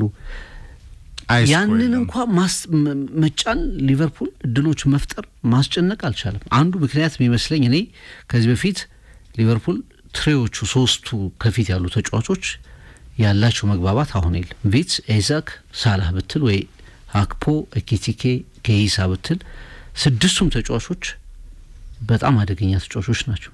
የክህሎት በተናጠል የምታነሳባቸው ችግር የለም። ግን የትኛው ነው ቤስት ጥምረት የሚለውን እስካሁን ማወቅ አትችልም፣ ማግኘት አትችልም። እንደውም የተሻለ ኤኪቲኬ ነው። ኤኪቲኬ የተሻለ አዲስ ከመጡት በጎል ማስቆጠር ውስጥ ተሳትፎ አካሂዷል። ግን እንደ ቪትስ፣ አይዛክ አይነት ተጫዋቾች ገና ጊዜ በጣም የሚፈልጉ መሆናቸውን የተመለከትንበት ነው። ሁለተኛውና የሊቨርፑል ቤዚክ ችግር ግን እኔ በክረምት የዝውውር መስኮት ላይ በጣም ብዙዎች ማስተያየት ሲሰጡበት ነበር። ኤፍሬም ጥሩ የነበረበት ቦታ ላይ ነው ሊቨርፑል የበለጠ ጥሩ ለመሆን የጣረው እንጂ እውነተኛው ክፍተት ላይ ባክፎሩ ላይ ተጫዋቾችን ለማምጣት ሴንተር አፍ ላይ ለምሳሌ ክሪስታል ፓላስ የጉሂ መምጣት ከአይዛክ በላይ አስፈላጊ ነበር የሚሉ አሉ። ከአይዛክ በላይ ሞክረዋል። ያንን ለማሳካት ነበር መጣር የነበረበት። 156 ሚሊዮን ፓውንድ አካባቢ አውጥተህ ሪከርድ ሰባብረህ ስማሽ አድርገህ አይዛክን ከማምጣት ኦሬዲ ኪቲኪንም ስላመጣ የሊቨርፑል አንገብጋቢ ክሮኒክ ህመሙ ላይ መከላከሉ ላይ ያንን ማምጣት ነበር። ቫንዳይክን የሚያጣም ቫንዳይክ አሁን የቫንዳይክና የኮናቴ ጥምረት እንደው አንድ ጨዋታ ላይ ከተስተካከለ 2 ተከታታይ ጨዋታ ላይ ሲፈርስ ተመለከተዋለህ። ቫንዳይክ የራሱን ስራ ሰርቶ የኮናቴን ችግር ደግሞ ለመቅረፍ የሚጥር ተጫዋች ሆኖ ታያለህ። በዛ ላይ መስመር ላይ ያሉ ተጫዋቾች ኤክስፖዝ ነው መጣ። መስመር ላይ ያሉ ተጫዋቾች ብራድሊ ጉዳት ላይ ነው። ፍሬምፖንግ በታሰበው ልክ አሁንም መምጣት አልቻለም። ስለዚህ ሌላ ጠንካራ ተጫዋች ተሰዋለህ ወደ መከላከል ለማምጣት ከጎን ያለው ሳቦስ ላይ ሌላ ክፍተት ለመሸፈን ታመጣዋለህ። እዛ ደግሞ እሱ የሚፈጥረው ክፍተት አለ። እሱ ሁለገብ ተጫዋች ነው። የሊቨርፑል ስትሬንግዝ ነው። ወደፊትም ቨርሳታይል በግራ መስመር ኬርኬዝ ትንሽ ዲሲፕሊን ይመስላል፣ ግን የሮበርትሰንን ያህል ኢምፓክት የሚፈጥር ማጥቃት ውስጥ ደግሞ አትመለከተው። በመከላከሉ ግን እኔ ሞር እሱ የተሻለ ዲሲፕሊን እንዲሆነ ተከላካይ ይመስለኛል ኤፍሬም። እና ሊቨርፑል መስራት የሚገባውን ነገር አለመስራቱ፣ ወሳኝ የሚባሉ ፕራዮሪቲዎችን አለማስቀደሙ ዋጋ እያስከፈለው ነው የሚሉ አሉ። አርነ ስሎት ግን ተናግረዋል። ያው ያሸነፍነው ጨዋታ በቀላሉ የለም፣ የተሸነፍንበት ጨዋታም በቀላሉ የለም። ምክንያቱም አሁን ከሊቨርፑልና ከቼልሲና ከክሪስታል ፓላስ የተሻለ እድል ፈጥረናል አሉ። ልዩነቱ እኛ አንዳንድ ጎል ብቻ ነው ያገባነው፣ እነሱ ከፍ ያሉ ጎሎች አስቆጥረዋል። ልዩነቱ በሰፈር ነው ቆና ተሰፈርን እኛም ብለዋል። ግን ለኔ በሐሳባቸው ብዙ አልስማማም። ሊቨርፑል በጣም የሚታዩ በፋይን ማርጂን ብቻ አይደለም የተሸነፉ። ጎሎቹ ስታያቸው በእርግጥ በመጨረሻ ደቂቃ በአንዳንድ ጎል ሊሆኑ ይችላሉ፣ ግን በጨዋታ ብልጫ ስታይ ክሪስታል ፓላስ ላይ ለምሳሌ የመጀመሪያው 45 ደቂቃ ላይ ሊቨርፑል 3 ጎል ሊያስተናግድ ይችል ነበር። ቼልሲ ከዚህ የተሻለ የማጥቃት ተጫዋቾቹ ተመልሰው ቢሆን ኖሮ ሊቨርፑል የተሻለ ሊጋለጥ የሚችልበት እድል ነበርና በማርጂኖች ብቻ የሚገለጥ ድክመት አይደለም ሊቨርፑል ያለበት፣ ከፍ ያለ ነገር መሰራት እንዳለበት የሚያሳዩ ምልክቶች አሉ። አዎ በተለይ እንደ ጃኦ ጎሜዝ አይነት ተጫዋቾችን ወይ ደፍሮ ወደ ቤስት 11 ማምጣት፣ ከፊት የተሰባሰበው ጋላክቲኮ አማራጮች በጣም አንደኛ አሰልጣኙን ያስጠይቃል። ውድ ግዢዎች ናቸው። ፍቅር የዲያዝን ሚና የኑኔዝን ሚና በፍጥነት መተካት ያስፈልጋል። ከነሱም የተሻለ ኳሊቲና በእድሜ ደረጃ ላይ ያሉ ናቸው። ኢሳክ ኪቲኬ ፍቅር ከመሐመድ ሳላ ጋር በጣም ፊት እንዲያደርጉ ማሰብ ያስፈልጋል። ለዛም ይሁን የጨዋታ ቀመር መጠንሰስ ያስፈልጋል። በመሃል ሜዳ የማካሊስተር ክራቨንበርጅና ሳቦዝ ላይን ሚና መጠበቅ ያስፈልጋል። እነዚህን 3 ተጫዋቾች ተጠቅመ ፍሎሪያን ቨትስን አትጨምርም ፍቅር፣ በጣም መከራ ነው። ስለዚህ አርቴታ ወደ ተቃኘበትና ወደ ሰመረለት ጌም ማኔጅመንት እና ሮቴሽን ለመግባት ሊቨርፑል ሁሉ ነገር አለው ፍቅር። ባክፎሩ ላይ ግን የአርሰናል አይነት ደግሞ ኮንክሪት አይደለም። የጉይ ድል እንዳጋጣሚ የተሳካው ቀድሞ ይሄን ተጫዋች ሌት አወር እስከ 11ኛው ሰዓት መጠበቅ አልነበረበትም ነው የብዙዎች ጥያቄ ፍቅር። ፓላስም እንዲያስብ ያደርገው ነበረ። ስለዚህ አሁን ኩናቴ ላይ ያለ መደናበር ወይ ደግሞ ለጃኦ ጎሜዝ እድል መስጠት፣ አርሰናል ጋር ቲምበር፣ ሳሊባ፣ ማጋሊሽ፣ ካላፊዮሪ፣ ስኬሊ፣ ቤን ዋይት፣ ማስኬራን ሳንድረሳ ፍቅር እንደፈለገህ መቀያየር የምችላቸው። ሊቨርፑል ጭራሽ በቦታቸው ያሉ ተጫዋቾች ተቀምጠው ሳቦዝ ላይን ራይት ባክ እያደረገ ነው አልሆን ሲሉ እነሱ። ሳቦዝ ላይ ቨርሳታይል በመሆኑ ምክንያት እሱ የሚነቅለው ቦታ ላይ ደግሞ ሚና የሚሰጠው ፍሎሪያን ቨትስ በሳቦዝ ላይ ሚና መጫወት አልቻለም። ክራቨንበርች አምና ቶኒ ክሩስን ያስታወሰ ሐሙስም ያነሳውት ነው። በየጌሙ 92% ፓሲንግ አኩሬሲ የነበረው ኮከብ ዛሬ ባልተዋሃደ ቅኝት ውስጥ ያለ ቀለም ይዟል። ብቻውንም የሚጋለጥ ሆኗል። ትናንት ቼልሲ ካይሴዶና ኢንዞ የሱ እንቅስቃሴ እንዲበላሽ ፎከስ አረጉ። አግሬሲቭ ነው ቼልሲ። ማካሊስተርና እሱ ላይ ፎከስ ታደርጋለህ በቃ። አዎ የሊቨርፑል ቅርጽ ይበላሻል። ኢቭን የሳቦዝ ላይ ኳሶች የተቆራረጡ ነበሩ። ቼልሲ ትራንዚሽኑ ፈጣን ነው። እንደ ኮፓልመር አይነት ይሄ የማጥቃት ማስተር ማይንዱ የለውም። ትራንዚሽን ላይ ኳሊቲ ያጠረው ለዛ ነው። በማጥቃት ትራንዚሽኑ ከጃኦ ፔድሮ ጋር ግን እንደ ስቴቪዮ አይነት ወንደር ኪዶች አሉት ፍቅር። ጋርናቾ ወርክሬቱ ከፍ ያለ ነው። ስልጠናና ጥሩ አሰልጣኝ ነው የሚፈልገው። ማሬስካ ያንን ካደረገ የጋርናቾንም ታለንት መጠቀም ትችላለህ። ዴብዙ ሰፊ ነው። አይስኮ ሲጨመር ቼልሲ ክላሲክ ይሆናል። ግን እነዚህ 2 ሚድፊልደሮች ደግሞ አግሬሲቭ ገንጥለው ኳስ ይቀበላሉ፣ መልሰው ለማደራጀት ጥረት ያደርጋሉ። አርጀንቲና ኢንዞ ደግሞ ከዛም አንድ ስቴፕ ከፍ ያለ ነው ፍቅር። ጎል ማግባት ይችላል። እድሎችን የፈጠረበት አሁን የትናንት ነው በጣም ከኮሬላ ይሄ ስፌት በለው ይሄ ተጫዋች በነገራችን ላይ ፍቅር አይለቅህም ከያዘህ አይለቅህም፣ ስፔስ አይሰጥህም። መከላከል ውስጥ አይተው በምንው ከምንው ደግሞ ጆሮ ስር ነው በቃ ያለው። ከምንው ደግሞ ማጥቃት ቦታ ላይ እንደምታየው አታውቀው። ወርክሬቱ በጣም ከፍ ያለ ነው። ሴንተር ያደርጋል። ስቴቪዮ ደግሞ ያን ኳስ የጨረሰበት መንገድ ከኤንዞ የክሬቲቪቲ የመፍጠር አቅም ጋር በደንብ ያየንበት ነው። ዩናይትድ ፍቅር የመጨረሻ ማጠቃለያችን እናርገው። ዩናይትድና ድል እንደዚሁም ቀጣይነት ብዙ ስለ ዩናይትድ ስለተወራ ኤክስፔክቴሽን በጣም ሎ ሆኗል በዚህ ክለብ ፍቅር። ግን ትናንትና ይሄ ውድቀትን መለማመድ ለማለት ፈልጌ ነው። የዩናይትድ ብልጭ ድርግም እንደገና ዓለም ፈጥኖ ይሄ የሚዘነጋው ነገር አለ። ለኔ ዩናይትድ በእንዲህ አይነት መንገድ ኖሯል እኮ ፍቅር ለአመታት ኖሯል። ባለፉት አመታትም እንደዚሁ ለምሳሌ በአርሰናል ተሸነፈ፣ ከፉልሃም አቻ፣ በርንሊን አሸነፈ፣ በሲቲ ተሸነፈ፣ ቼልሲን አሸነፈ፣ በብሬንትፎርድ ተሸነፈ፣ ሰንደርላንድን አሸነፈ። እያረፈ ማሸነፍ የዩናይትድ ቀለም ነው። አሰልጣኙ ጫናው ሲገቡ ይሄ በቴናግም በጆዜም በቫናልም በኦሌም ዘመን የነበረ ነው። ግን ቢግ ቻሌንጅ ወጥነት እያረፈ ማሸነፍ እስከመቼ ዩናይትድ እና የማሸነፍ ጠቀሜታውና ሩበን አሞሪም ከተጠቀመበት ሊፈጥረው የሚችለው የራስ መተማመን ለቀጣይ ጉዞ ከ3-4-3 የጸና እምነቱ ጋር ይሄ ራሱ የሚለው ይሄ ሚዲያ ናሬሽኑ ነው እንጂ ተጫዋቾቹና ሜንታሊቲያቸው ነው እንጂ ሲስተሙ አይደለም ችግር እያለ ነው። ስቲል ዩናይትድ ፍቅር በአሞሪም ስር ባክ ቱ ባክ አላሸነፈም። ስቲል ከ2023 በኋላ ዩናይትድ በሜዳው 3 ያደረጋቸውን ጨዋታዎች ደግሞ አሸንፏል ዘንድሮ። በተለይ ቼልሲን፣ በርንሊን ከዛ በፊትና ትናንትና ሰንደርላንድን። ምን ያህል ክለቡ ውድቀት ውስጥ እንዳለ ማሳያ ነው። የትናንትናው ጨዋታ ምናልባት በዚህ ሲዝን ማንቸስተር ዩናይትድ ብዙ ፖዚቲቭ ነገሮችን ይዞ ከሚወጣባቸው ጨዋታዎች መካከል አንዱ ነው።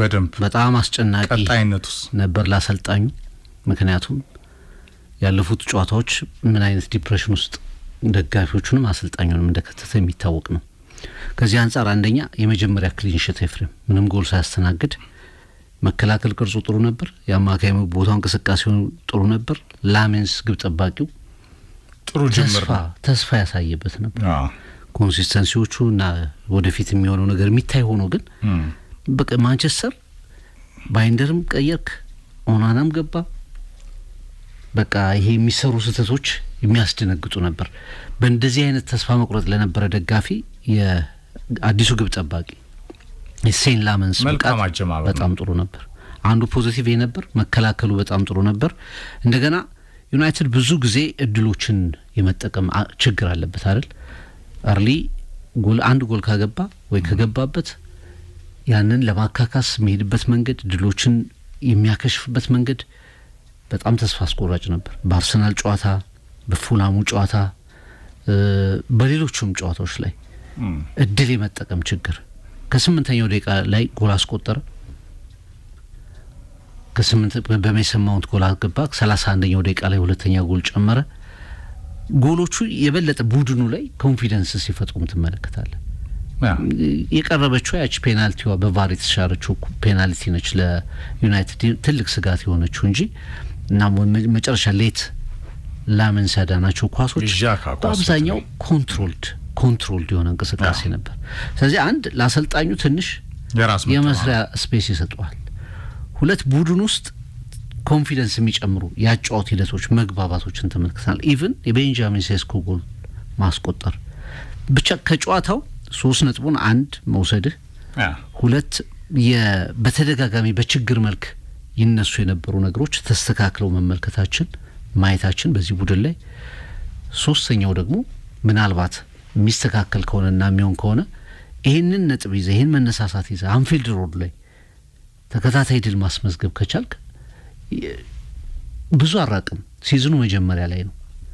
ማንቸስተር ነገሮችን ለማስተካከል የሚችልበትን እድል በጭላንጭል የመለሰ ውጤት ነው ብለህ ማስቀመጥ ትችላለህ። ከዛ ውጭ ግን እንዳልከው በማንቸስተር ጉዳይ ስትመጣ አንድ ጨዋታ የማሸነፍ ያለ ማሸነፍ ጉዳይ አይደለም። ትልቁ ነጥብ እሱ ነው። ቀጥሎ ከሊቨርፑል ጋር እንደዚህ አይነት ማንቸስተር ትመለከታለህ ወይ? ትልልቅ ጌሞችን ማኔጅ ማድረግ ይችላል ወይ? በኮንሲስተንሲ መምጣት ይችላል ወይ? የሚሉት ነገሮች ናቸውና የሰንደርላንዱ ጨዋታ ጫናን ከማቅለል አንጻር ከአሰልጣኙ ከቡድኑ አንዳንድ ተጫዋቾችም አንጻር ከ3 ነጥብ አንጻር በጣም ፖዚቲቭ ነበር። ዩናይትዶች እንግዲህ ይሄንን አንፊልድ ሮድ ላይ ይዞ የሚሄድ እና እዛም የማሳየት ነገር ከመጣ ምናልባት ለሲዝኑ ለማንቸስተር የመነሻ ሲዝንም የሚሆን ጨዋታ ሊሆን ይችላል የሚል እምነት አለኝ። የስታዲየም ፍላይቱ ጨዋታ በፕሪሚየር ሊግ ተፎካካሪዎቹ ዩናይትድ ትናንትና አሸንፎ ከኢንተርናሽናል ብሬክ መልስ ቀጣዩን ጨዋታ ማሸነፍ አሞሪም እስካሁን አላደረገውም። ያላደረጉት ነገር ነው። አዎ ክለቡ ምን ያህል ውድቀት ላይ እንዳለ ማሳያ ነው። 7ኛ ሳምንቱን አሸነፈ፣ 8ኛ ሳምንቱን ማሸነፍ፣ 9ኛውን መድገም ነው ኮንሲስተንሲ የሚባለው። 10-11 ያም ሰውዬ ጸጉሩን እንዲቆረጥ እኮ ነው። ይደግመዋል ወይ ነው ማንቸስተር ዩናይትድ። ሪሶርስ አለው፣ ተጫዋቾች አሉት፣ ኳሊቲ ተጫዋቾች ዮሮ፣ ዴሊት፣ ሾው፣ ዲያሎ፣ ካዜሚሮ፣ ብሩኖ ዳሎ፣ ሜቤሞ፣ ማውንት፣ ሴሽኮ፣ ለሜንስ ጥሩ ጅምር ነው ያደረገው። ይሄ ኮንሲስተንሲ ይሄ ቤስት 11 ሳይነካ ቅያሬዎቹን ካያቸው ዶርጉ ተቀይሮ ገብቷል። ዳሎ ከዚህ ከ3-4-3 እሱ ከሚለው ሲስተም ጋር የሚዲያ ናሬሽን ነው ወይስ የምር ይሰራል ተጫዋቾቹ ላይ? ትናንት ኩና ተቀይሮ ነው የገባው። ሲስተሙ የተጫዋቾችን ፖቴንሻል ቡስት ያደርጋሉ የሚለውን በኮንሲስተንሲ ነው አይደል የምታየው። ስቲል ዩናይትድ አላደረገም። ፍቅር እያረፈ ነው የሚያሸንፈው። ይሄ እንግዲህ አንፊልድ ላይ ዘ ሪያሊቲ ቼክ ነው። ያኛውም ቀውስ ላይ ነው። በጣም ጋላክቲኮ ስኳድ አለው በቀዩ ምድር። ይሄኛውም ከሊቨርፑል የሚተናነስ ስኳድ የለውም። ቀውስ ላይ ግን ኑሮ ያደረገው ስለሆነ ነው የውጤት ቀውስ። ስለዚህ ሪያሊቲ ቼክ አንፊልድ ላይ ሁለቱ የብሪቲሽ እግር ኳስ ክላሲኮች የሚያደርጉት ጨዋታ ከ13 ቀናት በኋላ የአሞሪም ሌላው ቻሌንጅ ወይስ ዩናይትድ እንዲሁ እያረፈ ማሸነፉን ይቀጥላል? የለመድነው ነው ባለፉት ረጅም ዓመታት ፍቅር። በነገራችን ላይ ጊዜ መግዛትና ይሰራል አይሰራም የሚለውን ለማየት ያኔ አድናቆቶችም ስኬቶችም ይመጣሉ። ብናጠቃልል መልካም። ሩበን አሞሪም ያው የትልልቅ ጨዋታዎች ላይ የተሻለ አፕሮች አላቸው። ምናልባት ሊቨርፑል ያንን አፕሮቻቸውን አጠናክረው የሚቀጥሉ ከሆነ 2 ጨዋታ በተከታታይ ማሸነፍ የመጀመሪያ ሳምንታቸውን ከኢንተርናሽናል ብሬክ በኋላ ሊያሳኩ ይችላሉ። በአጠቃላይ ግን በደረጃ የተሻሻለበት ዩናይትድ የአሰልጣኙን ጫና የቀነሰበት የመጀመሪያ ግብ ጠባቂው ሻይን ያደረገበት የመጀመሪያ ተሰላፊነቱን ያገኘበት የሴን ላመንስ ሻይን ያደረገበት እና በአጠቃላይ ብዙ መሻሻሎችን ግን ያሳየበት ጨዋታ ነበር የሚለው የሚያስማማ ነው።